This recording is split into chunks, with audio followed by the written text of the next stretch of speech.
بسم اللہ الرحمن الرحیم۔ اپنے بچوں کو اس دعا سے دم کیا کریں۔ اگر آپ چاہتے ہیں کہ آپ کے بچے اللہ کی حفاظت میں رہیں تو اپنے بچوں کو اس دعا کے ساتھ ضرور دم کریں۔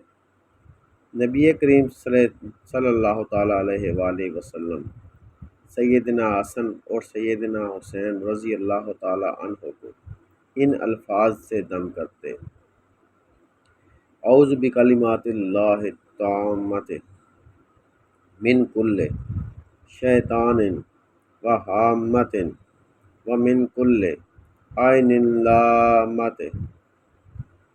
اس کا ترجمہ ہے: میں تمہیں اللہ کی حفاظت میں دیتا ہوں، اللہ کے پورے کلام کے ذریعے، ہر شیطان سے، ہر زہریلے جانور سے اور ہر نظر لگانے والی آنکھ سے۔